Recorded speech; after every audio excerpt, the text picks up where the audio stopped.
Fruit carving is the art of carving fruit, a very common technique in Europe and Asian countries, and particularly popular in Thailand, China and Japan. There are many fruits that can be used in this process.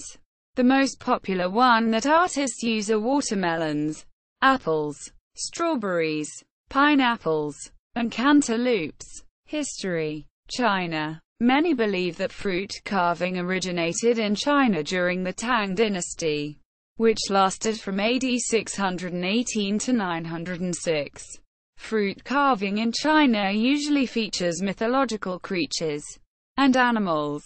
Not only is fruit carving used in cultural and traditional ceremonies, but also ordinary households are known for decorating plates with fruit carvings when they have guests over. Specifically, watermelon carving has been and still is very popular in China. Usually, the outside of the melon is carved on and the melon pulp is scraped out of the inside of the melon, so it can be used as a container to put food or flowers in. Chinese fruit carving is used to tell the legends and stories. Europe. Fruit carving is included in Matthias Giger's 1621 work Il Trinchante, The Carver, where he describes carving oranges and citrons into abstract patterns. Shellfish, four-legged animals and the Habsburgs' double-headed eagle. But the art was not common in Europe and North America until the 1980s, when several books on the topic were published. Thailand. Fruit carving is a significant part of Thai cultural heritage. Watermelon carving dates to the 14th century in Thailand during the Sukhothai dynasty. The annual Loi Krathong Festival occurs each November, where people in Thailand float lamps and lanterns down a river to honor water spirits. One legend is that one of the king's maids decorated her lantern with a watermelon carved with flower designs to impress him, and that he was so pleased that he encouraged all Thai women to adopt the practice. The king also requested that fruit carving become part of the primary school curriculum.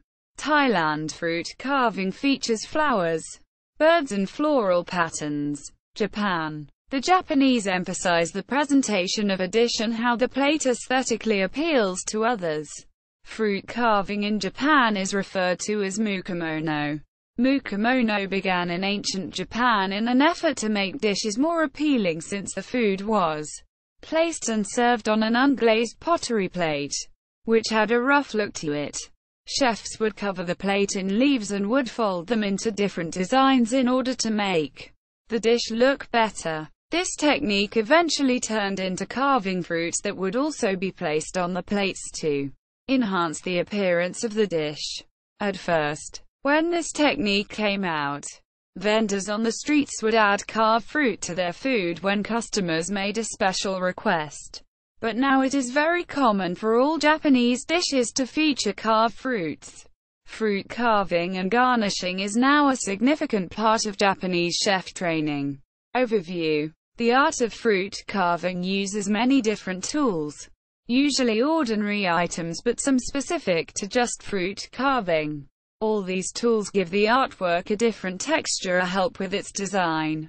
Some of the tools include pen, to draw on the carving one wishes to make. Carving knife, most commonly used for giving the carving shape. Peel zester. This tool is used to create strips and grooves. Melon baler can be used for a variety of fruit to add ball-shaped fruit carvings to the display. U-shaped garnish tool, used to cut the outer layer of the fruit. This tool is used for fine detailed work. Many fruit carvers use this tool to create a petals for a flower shape they are carving. V-shaped formed cutter is used in a similar way as the U-shaped garnish tool, but for larger carving ideas. Before carving a fruit, the necessary materials must be gathered. The usual process is to have the tools handy for when they are needed in one's steps towards creating a carving. There are two types of carvings that can be done. The first is skin carving. This is when the outer skin of the fruit or vegetable is carved to reveal the fleshy center.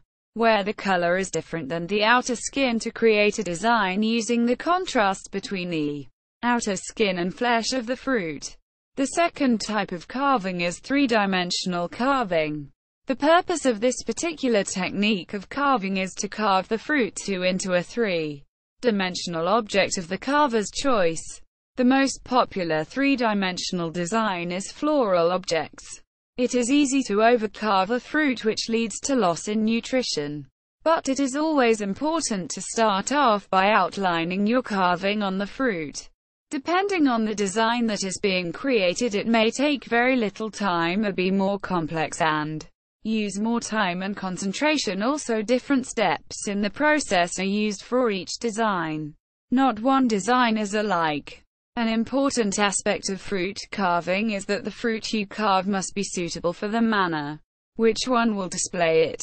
Most fruit carvings will need to be refrigerated before they are placed in the specific setting that is desired. Artists. There are many artists and chefs who are known for their fruit carving skills. Each has a different technique. Many of these chefs have previously owned restaurants and now hold classes in this art. Valeriano Fatica is an Italian fruit carver, known through his videos on YouTube that has attracted people to his artwork around the world. He has carved many different fruits at a large scale. Jimmy Zhang is a fruit carver from China. He has won many awards in the culinary area and has also been featured in many newspapers across the globe for his skills. He teaches classes on how to carve fruit and vegetables and master the skills and learn history about the way China has created its fruit carving industry. Carl Franklin Jones, an expert in the art of fruit carving, practices in the United States. He is known for his fruit carving sculpture that was created for Ivanka Trump's wedding. He also holds a catering business in Tennessee. Jones was a business owner of many franchises also in Tennessee before starting his catering business. Today Jones travels the world and hosts mentoring programs for young ambitious fruit carving artists and chefs. Fruit carving today. Some people perform fruit carving professionally. Some chefs utilize fruit carving as a culinary technique. Once fruit carvers have mastered the techniques past the intermediate stage and become professionals, they can price their services to restaurants, professional caterers, hotels and resorts. Professional fruit carvers can also create centerpieces and displays for various events, such as parties and wedding receptions. On a smaller scale, fruit carvers can present a dish with decorative garnishing to add an aesthetically pleasing experience to their viewers. See also, fruit pick carving, mukomono, the traditional Japanese art of decorative garnishing, vegetable carving.